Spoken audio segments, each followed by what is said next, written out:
Hello guys and welcome to an Urban Viking Ale review. Today's beer is from a brewery that I'm very rarely try. I think I've tried one of their beers in the past. I think it was the Black Metal Imperial Stout, which was years ago.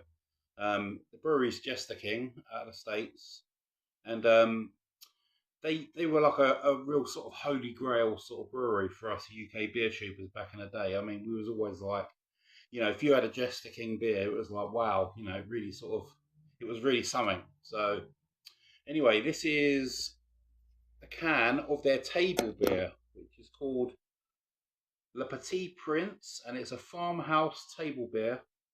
There you go, look at the lovely artwork. Jester always do really good artwork on their stuff as well. This is only 3.8%.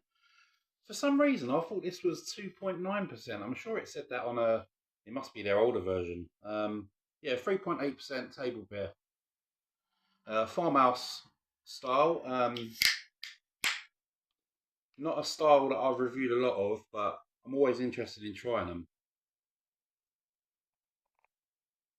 Okay, so let's give this a whirl. It's quite carbonated.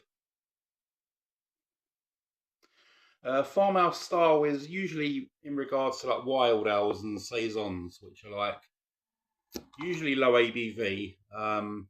They were created for the farmhands back in the day, working on the farm.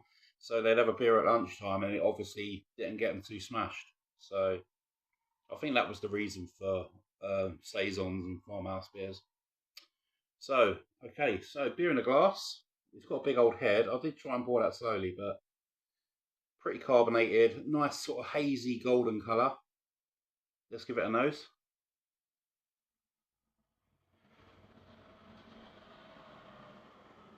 I'll tell you what that smells like. It smells like a cross between like an American pale ale and a Belgian blonde.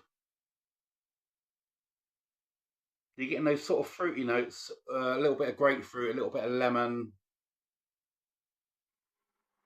But there's also almost like actually it smells a little bit like a wheat beer as well. There's a little bit of coriander in that as well.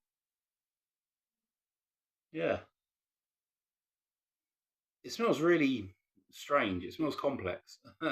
For a 3.8% beer, that should be good. Let's give it a go. Cheers.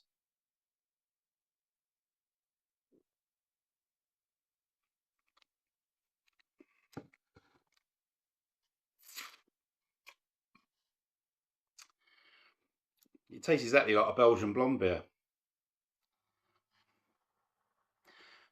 You're getting like almost like instantly it's very light. It's a very light beer. Clearly, it's only 3.8%. It's not going to be dense or thick, but very light, very crisp.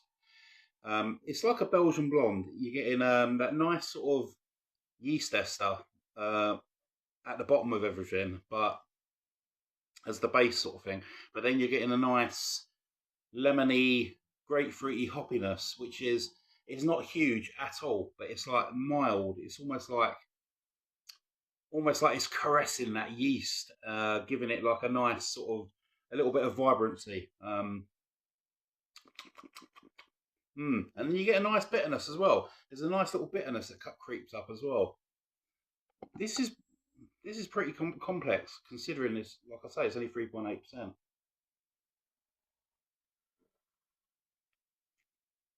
Huge carbonation, which actually sits well with this sort of beer because it gives it a nice sort of grippiness on the throat, which makes it sort of thirst quenching. Yeah, you're definitely getting coriander in that as well. I see it. This just tastes like a sort of a cross between a Belgian blonde and a Weiss beer. It's really strange, but it's really drinkable as well. Yeah, this is probably, to me, this would be the perfect session beer because it's interesting because it's got all those flavours and it's also got a low ABV. So this is perfect. If this was available in the UK and cheaper, I'd definitely buy this. I think I only paid about £3 something for it, which for a Jester beer is pretty cheap on Trembling Madness. But yeah, I'm going to give that a 9 out of 10. That is really, really nice. I like that. It's really interesting, something different, and it doesn't, and it, you know, it isn't going to put you on your ass. Yeah, I'll give that a strong 9 out of 10. That's really good. Cheers. I'm going to enjoy the rest of this now. Thank you very much. Cheers.